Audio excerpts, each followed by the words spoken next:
क्या आपने कभी सोचा है कि फैमिली प्लानिंग या खानदानी मंसूबा बंदी के लिए की जाने वाली एहतियाती तदाबीर का खवातीन पर क्या असर होता है? मैंने शादी के फ़ौरन बाद कॉन्ट्रासेप्टिव्स यूज़ करना शुरू कर दिया था।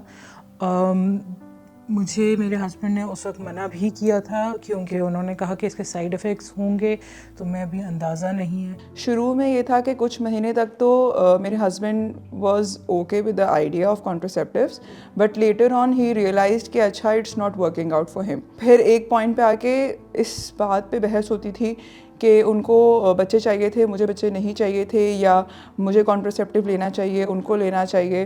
तो आखिर हद ये होती थी कि इस बात पे बड़े मसले मसाइल खड़े हो गए थे, और उनका कहना ये होता था कि तुम्हें अगर मसला है तो तुम दवा खाती रहो, मैं इसमें कोई भी ना तो इलाज कराऊंगा ना ही कोई और टेस्ट वगैरह करवाऊंगा।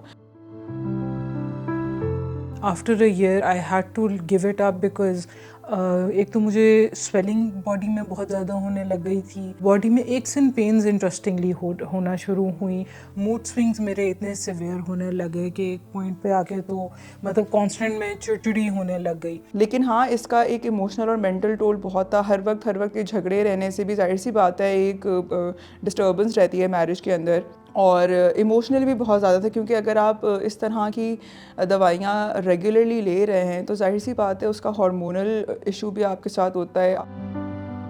शॉर्टर पीरियड के लिए तो आप ईसीपी यूज़ कर सकते हैं, इमरजेंसी पिल्स होती हैं, वंस अ मंथ या मैक्सिमम ट्वाइस अ मंथ खा लें। इसके अलावा आप इंजेक्शंस यूज़ कर सकते हैं जो 1 मंथ 2 मंथ और 3 मंथ्स का होता है। लॉन्गर पीरियड्स में आप जैसे 1-2 ईयर्स का अगर गैप करना हो, ओरल कॉन्ट्रासेप्टिव पिल्स जो डेली खानी होती हैं और उसका टाइम भी फिक्स होता है। एडवर्स इफ़ेक्ट्स ये होते हैं, इरेगुलर पीरियड्स हो जाते हैं, हार्मोनल इम्बैलेंस हो जाता है, मूड स्विंग्स आ जाते हैं, वेट गेन भी हो सकता है। बार बार झगड़ों के बाद और मेरी कंडीशन देखने के बाद उनको ऐसा एहसास हुआ कि नहीं यार, हमें मिलके कोई डिसीजन लेना चाहिए, एक अकेला बंदा क्यों इसके ऊपर सफ़र करे।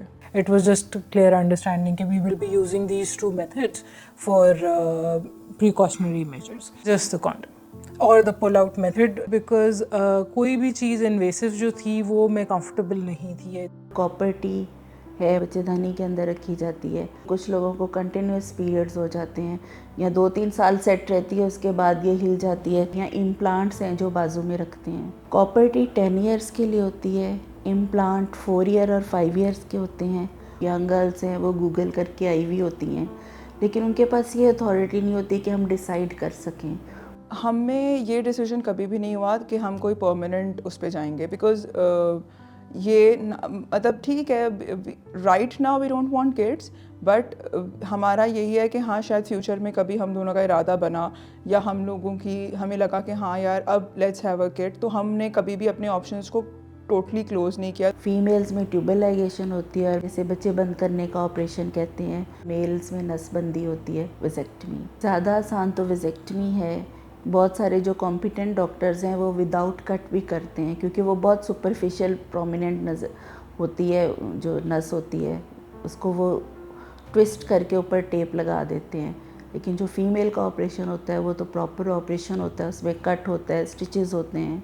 यू थिंक कि अगर आपके पार्टनर इतने कोऑपरेटिव ना होते तो things would have been way worse for you? Yes, they could have been way worse. I would say I was lucky, but then it's not how it is happening in the society. ये examples मेरे ख्याल से लेने चाहिए, society को समझने चाहिए कि लोग गुजारते हैं ज़िंदगी ऐसे भी, जहाँ आप अंडरस्टैंडिंग के साथ अगर करें, सब कुछ मूव करें forward as a couple with communication, तो थिंग्स इम्प्रूव। मेरे इतने ज़्यादा अरसे, मोर देन 20 इयर्स की प्रैक्टिस है, उसमें मैंने सिर्फ 2 केसेस ऐसे देखे हैं, वो भी हस्बैंड वाइफ किसी और प्रॉब्लम के लिए आए थे। तो मैंने बाय चांस पूछा क्या फैमिली प्लानिंग के लिए क्या करें, तो उन्होंने बताया कि जी मेरे हस्बैंड ने विजेक्टमी करवाई है। मेरे कहने से, एडवाइस करने से आमतौर पे हस्बैंड रिफ्यूज़ करते हैं, मतलब फ़ीमेल्स ही कहती हैं कि मेरे हस्बैंड इस बात पे तो नहीं मानेंगे, आप मुझे ही बता दें कि मैं क्या कर सकती हूँ।